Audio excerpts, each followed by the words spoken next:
बाबा डूंगरदेव की, बाबा डूंगरदेव की। बधा भाई बहन ने राम राम।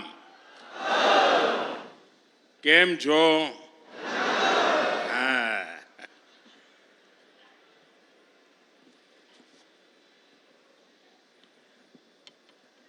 देवाजिरी महादेव के चरणों में प्रणाम करते हुए सबसे पहले मैं झाबुआ की पावन मिट्टी को नमन करता हूं।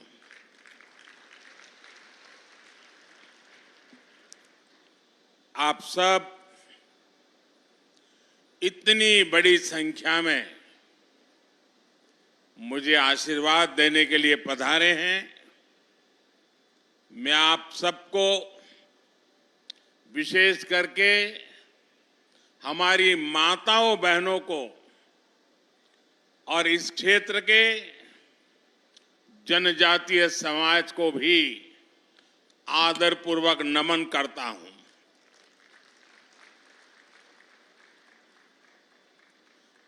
आप सबको देखकर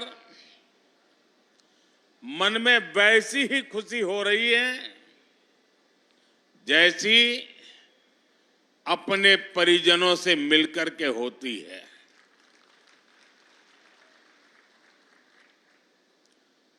झाबुआ जितना मध्य प्रदेश से जुड़ा है उतना ही गुजरात से भी जुड़ा है। झाबुआ और इस पूरे इलाके की गुजरात से केवल सीमा ही नहीं लगती, बल्कि दोनों तरफ के लोगों के दिल भी मजबूती से जुड़े हुए हैं।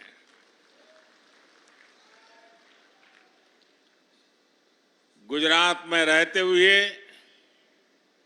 मुझे यहाँ के जनजीवन से, यहाँ की परंपराओं से करीब से जुड़ने का अवसर मिला था। इसलिए जब भी मैं आपके बीच आता हूं तो वो भाव ताजा हो जाता है। इन दिनों हमारे इस इलाके में तो भगोरिया की तैयारियां चल रही होगी। चल रही है ना? मैं आप सबको भगोरिया की बहुत बहुत शुभकामनाएं देता हूं। साथियों, भगोरिया से पहले मुझे आप सबके बीच आकर ढेर सारी सौगात, विकास की योजनाएं आपके चरणों में सुपुर्द करने का भी सौभाग्य मिला है। कुछ देर पहले मैंने झाबुआ, खरगोन, खंडवा, बड़वानी, धार, अलीराजपुर समेत पूरे एमपी के लिए हजारों करोड़ रुपए की योजनाओं का लोकार्पण भी किया है। झाबुआ के किसानों के गांव भी समृद्ध हो, इसके लिए आज आदर्श ग्राम योजना की विकास राशि भी जारी हुई है। इस क्षेत्र की कनेक्टिविटी को बेहतर करने के लिए आज मध्य प्रदेश में कई बड़ी रेल परियोजनाओं को भी शुरू किया गया है। आज से रतलाम और मेघनगर रेलवे स्टेशन को आधुनिक बनाने का काम भी शुरू हो रहा है। जनजातीय समाज की मेरी करीब 2 लाख बहनों बेटियों के खातों में 1500 रुपये भी आज भेजे गए हैं। एक साथ विकास के इतने सारे काम ये बता रहे हैं मध्य प्रदेश में फिर से एक बार बनाई हुई ये डबल इंजन की सरकार डबल तेजी से काम कर रही है। विकास के इस महाअभियान का श्रेय मध्य प्रदेश की जनता को जाता है। मैं आप सबको इसके लिए बहुत बहुत बधाई देता हूं। साथियों, यहां आपके बीच आने से पहले मैंने देखा कि मेरी इस यात्रा को लेकर खूब चर्चाएं भी हो रही है। भांति भांति की बातें लिखी जा रही है, भांति भांति की बातें बोली जा रही है।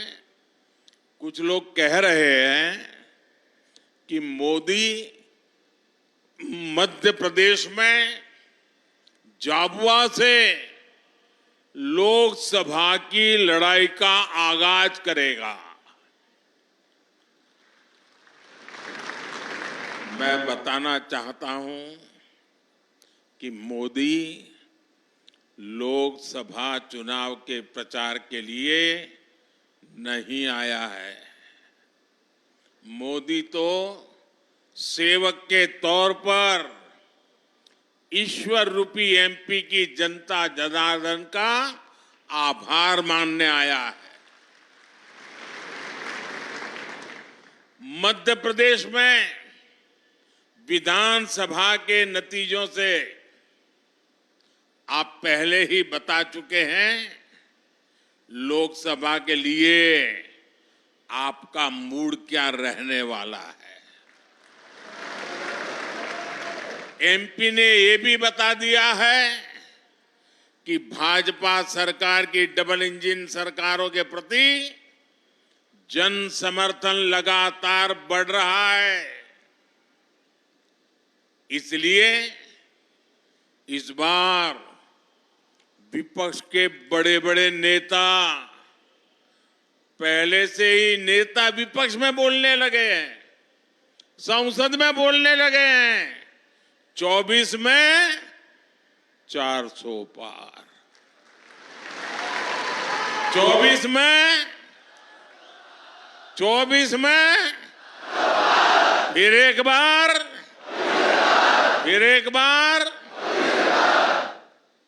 लेकिन इसके पहले मध्य प्रदेश की जनता ने विधानसभा चुनाव में जो हमें भारी जन समर्थन किया है, हमारे इतने सारे साथियों को विजयी बनाया है। आपने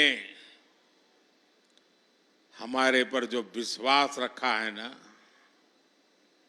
मैं आज फिर एक बार गारंटी देता हूं कि इस विश्वास के अनुरूप हम दिन रात आपके लिए काम करेंगे।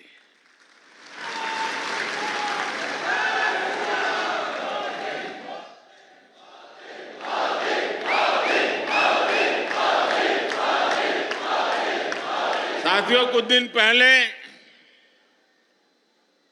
जब विपक्ष में से आवाज आई 400 पार, तो फिर मैंने कहा देखो भाई, एनडीए की 400 पार की बात तो मैं भी सुन रहा हूं, लेकिन मैं ये भी सुन रहा हूं कि अकेला बीजेपी, अकेला कमल का निशान 370 पार करेगा। 370 पार करना चाहिए कि नहीं करना चाहिए? 370 से ज्यादा सीट आनी चाहिए कि नहीं आनी चाहिए? लेकिन लाओगे कैसे? मैं आपको एक जड़ी बूटी देता हूं, दे दूं? मैं पब्लिकली जड़ी बूटी दे रहा हूं। देखिए, आपको बस आज से यहां से जाकर के एक ही काम करना है, ज्यादा नहीं, एक ही काम। क्या काम करना है? पिछले 3 चुनाव में आपके यहां पोलिंग बूथ में क्या रिजल्ट आया था वो निकालो।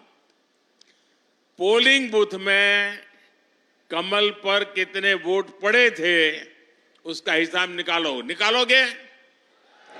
3 चुनाव का निकालोगे? फिर उसमें जिस समय सबसे ज्यादा वोट मिले हैं उसको जरा लिख लो कि इस पोलिंग बूथ में पिछले चुनाव में 3 में ये सबसे ज्यादा वोट मिले थे। लिख लोगे? जरा जवाब दीजिए, लिख लोगे? फिर आप तय करना कि अब जो ज्यादा से ज्यादा वोट बूथ में मिले थे उसमें इस बार 370 नए वोट जुड़ने चाहिए। करेंगे? यानी आपके पोलिंग बूथ में जितने वोट ज्यादा पहले मिले थे उसमें इस बार मेहनत करके 370 वोट ज्यादा लाना है। लाएंगे? हिसाब किताब करेंगे? एक एक मतदाता की सूची बनाएंगे? सरकार के काम उसको बताएंगे? उसने कौन कौन सी योजना का लाभ उसके घर तक पहुंचा है ये बताएंगे उसको? और जिसको अभी पहुंचा नहीं है उसको विश्वास देंगे कि मोदी जी फिर से आकर के काम पूरा करेंगे? बताओगे? अब एक पोलिंग बूथ में अगर आप नए 370 वोट 370 वोट આપણે ગુજરાતીમાં 370 કહીએ ને, हाँ 370 वोट अतिरिक्त होने चाहिए। अगर ये मेरे हर बूथ में हो गया तो 370 पार पक्का करेंगे। साथियों, विपक्ष के लोगों को जमीनी हकीकत का ये आईना मध्य प्रदेश ने पिछले चुनाव में जनता का मिजाज क्या है वो दिखा दिया है। मध्य प्रदेश को मौका मिला इसलिए दिखा दिया, लेकिन ऐसा ही मिजाज हिंदुस्तान के कोने कोने में है। मैं अभी दक्षिण में गया था, राम मंदिर को लेकर के मेरा एक अनुष्ठान चलता था और मैंने वहां जो भाव देखा, माताएं, बहनें, बुजुर्ग, बच्चे, नौजवान। मेरा कार्यक्रम नहीं था पब्लिक का, मैं तो अपना पूजा पाठ के लिए गया था, लेकिन हजारों हजारों की तादाद में मुझे आशीर्वाद देने के लिए आ रहे थे। मैंने देश की ताकत को, देश के आशीर्वाद की ताकत को, माताओं बहनों के आशीर्वाद की ताकत को अनुभव किया है। मैं कल्पना नहीं कर सकता हूं कि आपके इस सेवक को आप इतना प्यार करते हैं, इतना आशीर्वाद देते हैं। शायद कितने जन्मों का पुण्य होगा तब जाकर के मुझे आपके आशीर्वाद प्राप्त करने का अवसर आता है। मेरे प्यारे जनजातीय समाज के भाइयों बहनों, 23 में कांग्रेस की छुट्टी हुई थी विधानसभा चुनाव में, 24 में पूरा सफाया होना तय है। साथियों, डबल इंजन की सरकार कैसे काम करती है, मध्य प्रदेश एक उत्तम उदाहरण आज पूरे देश के सामने है। बीते वर्षों में मध्य प्रदेश ने दो अलग अलग दौर देखे हैं। एक डबल इंजन सरकार का ये दौर और दूसरा कांग्रेस के जमाने का काला काल। कम उम्र के युवाओं को शायद याद भी नहीं होगा कि आज विकास के रास्ते पर तेजी से दौड़ रहा मध्य प्रदेश भाजपा सरकार आने से पहले देश के सबसे बीमारू राज्यों में गिना जाता था। मध्य प्रदेश को बीमारू बनाने के पीछे सबसे बड़ी वजह थी गांव, गरीब और आदिवासी इलाकों को लेकर कांग्रेस का नफरत भरा रवैया। नफरत नफरत नफरत। इन लोगों ने न कभी आदिवासी समाज के विकास की चिंता की, न उसके सम्मान के बारे में सोचा। इनके लिए तो जनजातीय लोगों का मतलब केवल कुछ वोट होता था, सिर्फ वोट होता था। इन्हें गांव, गरीब, पिछड़ा की याद तब आती थी जब चुनाव की घोषणा होती थी। साथियों, ये अटल बिहारी वाजपेयी की बीजेपी सरकार थी जिसने पहली बार आदिवासी हितों के लिए नया मंत्रालय बनाया, अलग मंत्रालय बनाया, अलग बजट निकाला और आदिवासी इलाकों का विकास, आदिवासी लोगों का विकास, आदिवासी बेटे बेटियों के भविष्य के लिए पूरी व्यवस्था। ये हमारी बीजेपी की सरकार है जिसने वन उपज पर एमएसपी में रिकॉर्ड वृद्धि की। ये बीजेपी की सरकार है जिसने एमएसपी के दायरे में वन उपज की संख्या को करीब 10 से बढ़ाकर 90 के आसपास पहुंचा दिया। ये बीजेपी की सरकार है जिसने देश के आदिवासी इलाकों में वन धन केंद्र खोले हैं ताकि आदिवासी उत्पादों को नए हाट, नए बाजार मिले। भाई और बहनों, हमारे लिए जनजातीय समाज वोट बैंक नहीं है। हमारे लिए तो जनजातीय समाज हमारे देश का गौरव है। हमारे देश के उज्जवल भविष्य की गारंटी ये मेरा जनजातीय समाज है। आपका सम्मान भी और आपका विकास भी ये मोदी की गारंटी है। आपके सपने, आपके बच्चों के सपने, नौजवानों के सपने, ये मोदी का संकल्प है। इसलिए भगवान बिरसा मुंडा की जयंती को जनजातीय गौरव दिवस के तौर पर मनाने का फैसला मोदी सरकार ने किया। टंटिया मामा के बलिदान को याद कर आज बलिदान दिवस मनाया जाता है। उन्हीं के नाम पर आज मैं युवाओं के लिए क्रांति सूर्य टंट्या भील विश्वविद्यालय की घोषणा कर रहा हूं। आज और भी एक महत्वपूर्ण दिवस है।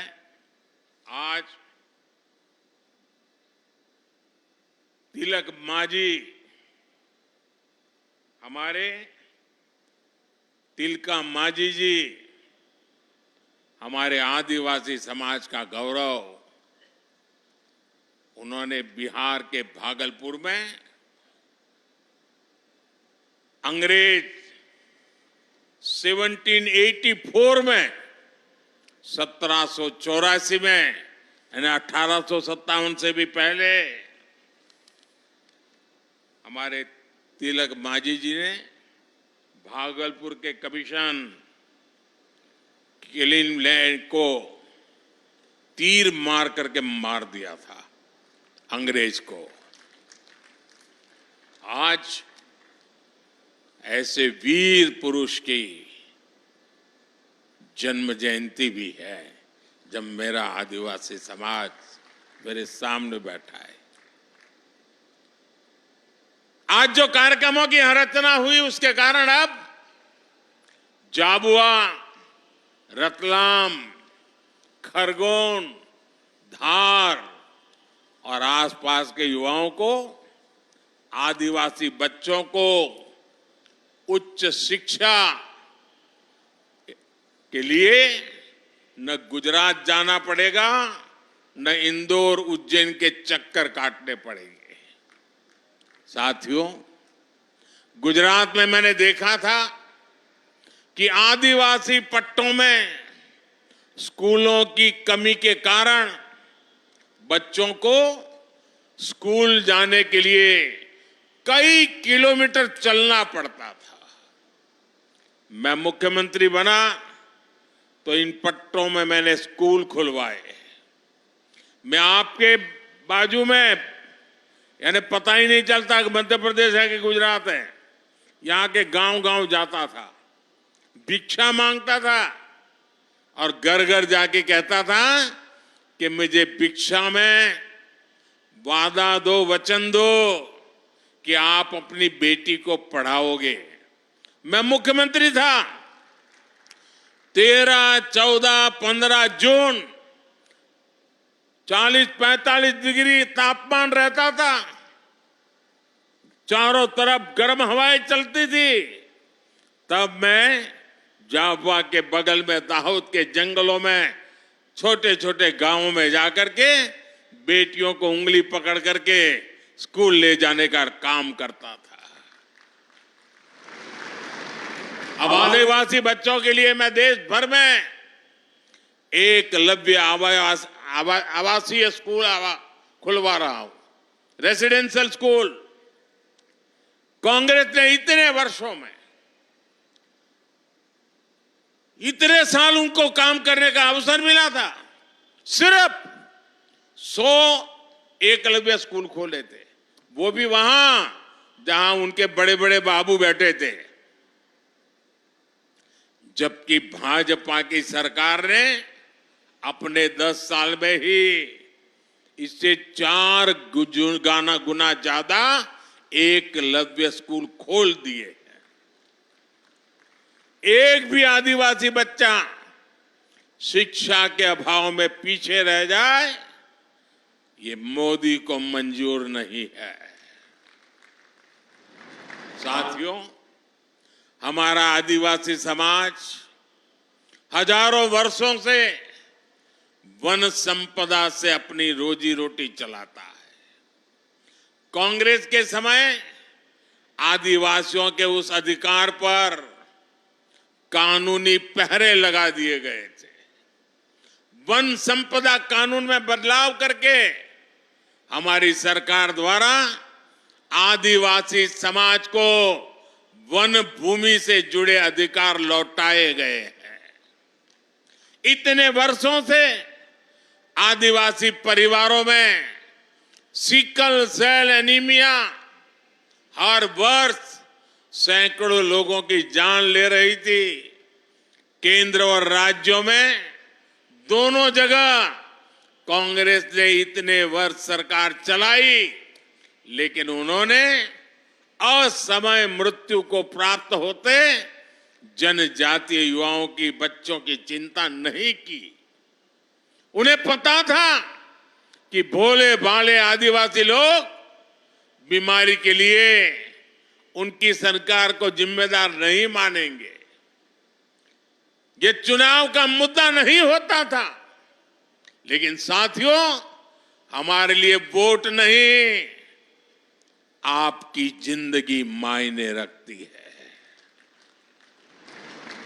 हमने वोट बैंक के लिए नहीं, आदिवासी समाज के स्वास्थ्य के लिए, सिकल सेल एनीमिया के खिलाफ अभियान शुरू किया है।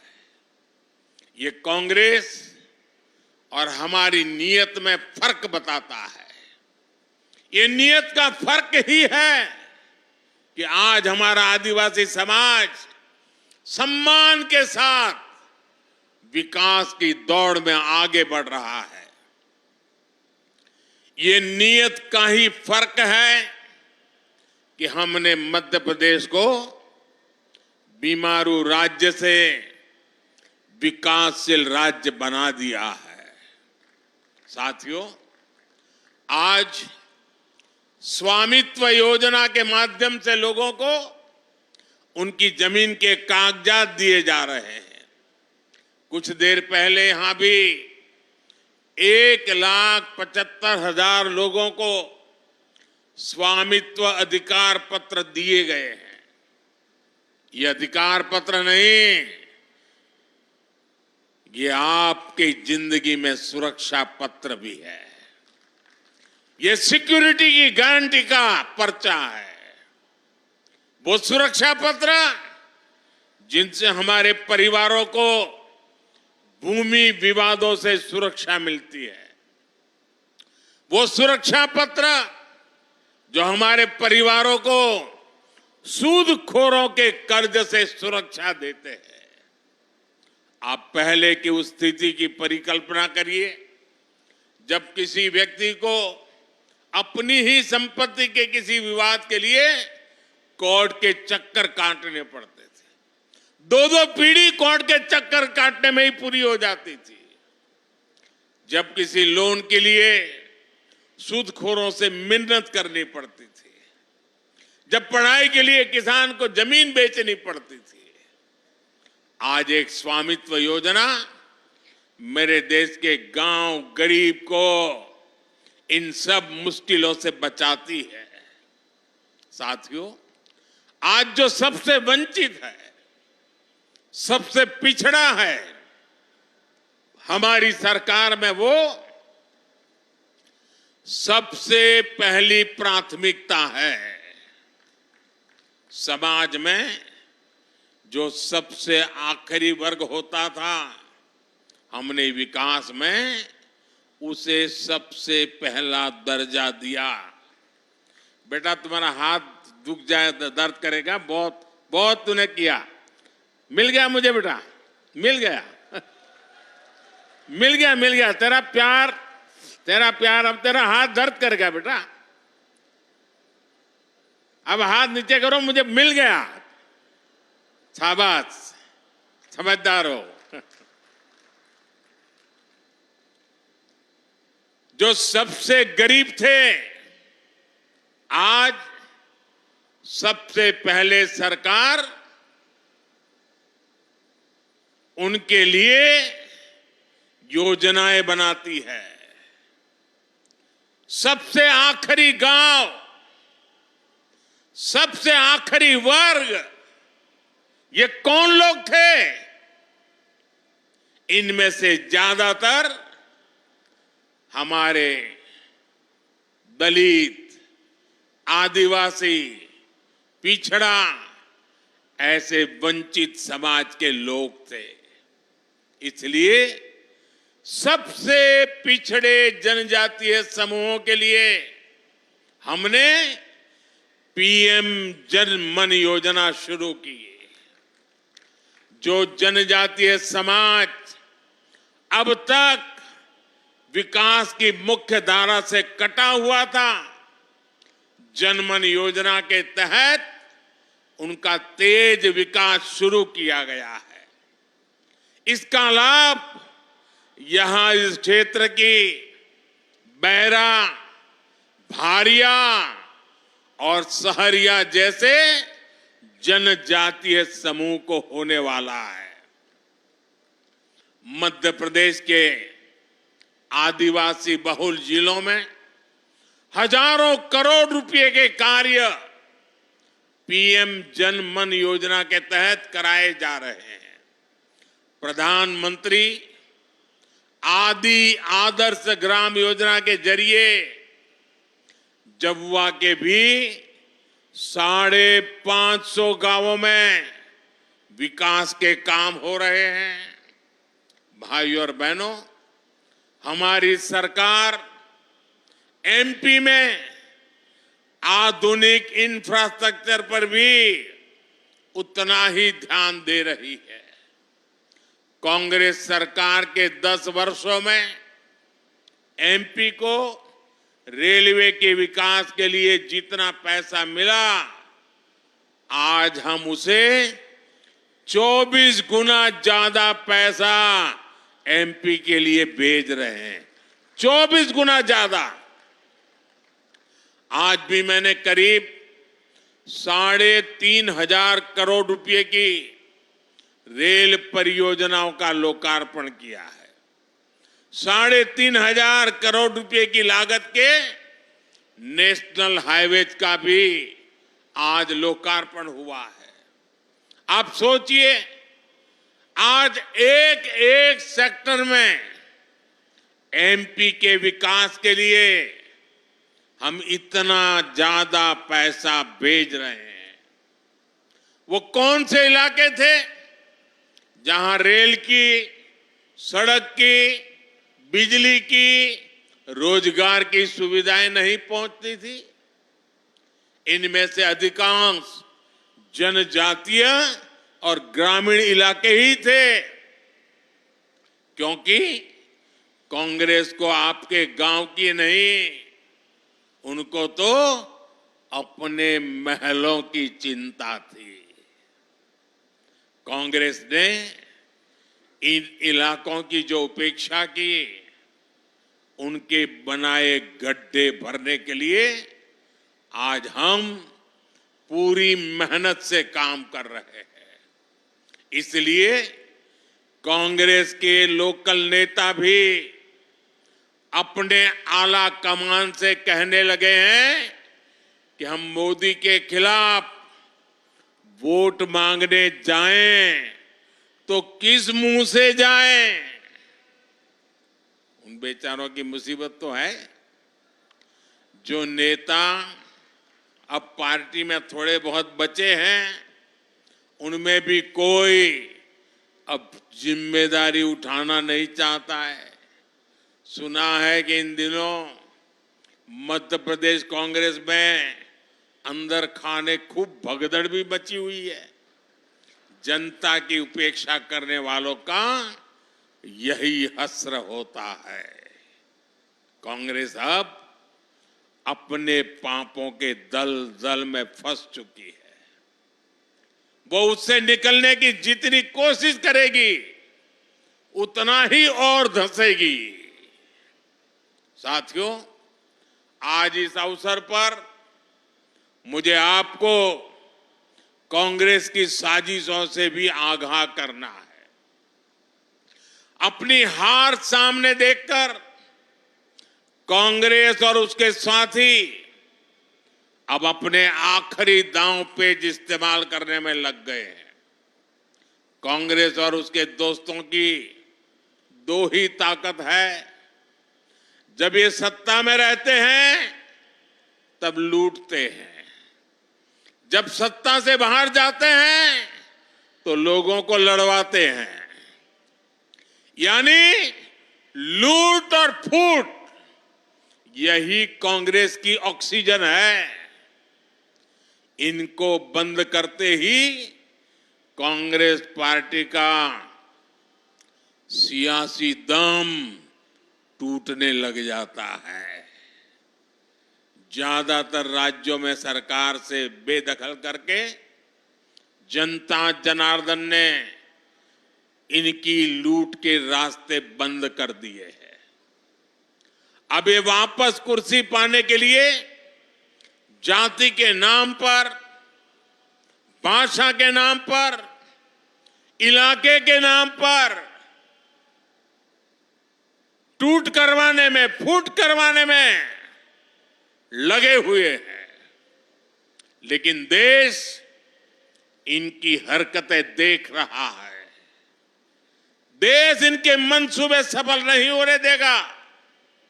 साथियों, कांग्रेस के भीतर आदिवासी समाज के लिए नफरत कूट कूट करके भरी पड़ी है।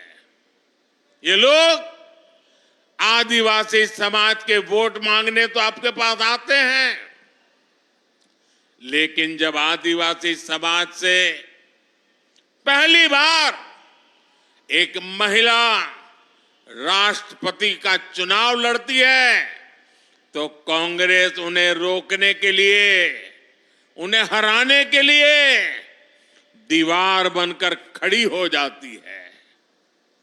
देश को कांग्रेस की वो करतूत याद है। चुनाव आने पर ये लोग बड़ी बड़ी घोषणाएं तो करते हैं, लेकिन मोदी जब हर गरीब के लिए, दलित, पिछड़ा, आदिवासी के लिए पक्के घर बनवाता है तो ये मोदी को गालियां देते हैं। मध्य प्रदेश में डबल इंजन सरकार ने करीब 45 लाख परिवारों को पक्का घर दिया है। 65 लाख से ज्यादा परिवारों को पानी के लिए नल के कनेक्शन मिले हैं। बीच में जितने दिन इनकी सरकार रही, इन्होंने गरीबों तक ये लाभ पहुंचाने से रोकने के लिए हर संभव कोशिश की थी। एमपी के लोग उनके वो पाप भूले नहीं हैं। तालवाड़ा बांध परियोजना के पूरा होने के बाद जाबवा, रतलाम और धार के हजारों गांवों को पानी पहुंचेगा। इन कामों के लिए इस क्षेत्र के लोगों को, यहां के मेरे आदिवासी भाई बहनों को इन कामों के लिए दशकों तक इंतजार करना पड़ा। लोग ये बातें भूलते नहीं हैं। कांग्रेस के लोग समझ लें, ये मेरे आदिवासी भाई बहन समय आने पर हिसाब चुकता कर देते हैं और पक्का चुकता करते हैं। जनता ने कांग्रेस को जो जवाब अब तक दिया है वो तो अभी ब्याज का जवाब है। कांग्रेस का पूरा हिसाब तो अभी बाकी है। साथियों, डबल इंजन सरकार की मेहनत से एमपीए के, हमारे एमपी के युवाओं की, किसानों की, महिलाओं की अपनी एक पहचान बन रही है। यहां की पिथौरा पेंटिंग, गलसन माला, बाग प्रिंट साड़ी, सूट और जैकेट, इन सब के लिए बड़ा बाजार तैयार होने लगा है। मुझे पता चला है कि यहाँ की बहनों ने स्वयं सहायता समूह बनाकर शहद, पापड़, आचार और श्री अन्न का अपना ब्रांड भी शुरू किया है। सब जगह यहाँ के उत्पादों को खूब पसंद किया जा रहा है। इस बजट में हमारी सरकार ने लखपति दीदी बनाने के लक्ष्य को बढ़ाकर 3 करोड़ लखपति दीदी बनाने का लक्ष्य है मेरा। गांवों में स्वयं सहायता समूह में काम करने वाली 3 करोड़ दीदी लखपति दीदी बनेगी, ये मोदी की गारंटी है। लखपति दीदी अभियान का बहुत बड़ा फायदा महिला स्वयं सहायता समूह की बहनों को भी हो रहा है। केंद्र सरकार नमो ड्रोन दीदी अभियान के तहत देश के 15,000 स्वयं सहायता समूहों को आधुनिक ड्रोन भी देने जा रही है। बहुत ही जल्द नमो ड्रोन दीदी झाबुआ में भी कृषि क्रांति करती हुई दिखाई देने लगेगी। साथियों, आदिवासी शिल्प, कला और उत्पादों की तो अब देश और दुनिया में पहचान बन गई है। आदिवासी समाज के पारंपरिक हुनर को रोजगार के अवसरों को बदलने के लिए हमने जो प्रयास किए हैं उनके परिणाम भी आने लगे हैं। आदिवासी कला और उत्पादों के लिए दिल्ली में इन दिनों आदि महोत्सव भी चल रहा है। आदि महोत्सव में पूरे देश और दुनिया से लोग आते हैं। जिस समाज को पिछली सरकारों ने पिछड़ा बताकर जंगल तक सीमित कर दिया था, आज उसका गौरव पूरा विश्व जान रहा है। मुझे विश्वास है आप सबके आशीर्वाद से ये मध्य प्रदेश के विकास की जो संकल्प यात्रा शुरू हुई है वो और गति से आगे बढ़ेगी। आप सब इतनी बड़ी संख्या में आए और आज पूरे देश में आदिवासी क्षेत्रों में लोग टीवी के माध्यम से स्थानीय लोग इकट्ठे होकर के इस कार्यक्रम में हमारे साथ जुड़े हुए हैं। जो लोग दूर से हमारे साथ जुड़े हुए हैं उनके साथ, और जो इतनी बड़ी तादाद में आए हैं उन सबका मैं हृदय से बहुत बहुत धन्यवाद करता हूं। मेरे साथ पूरी ताकत से बोलिए, भारत माता की आवाज हिंदुस्तान के हर कोने में पहुंच सकती है आपकी। तो भारत माता की, भारत माता की, भारत माता की। बहुत बहुत धन्यवाद।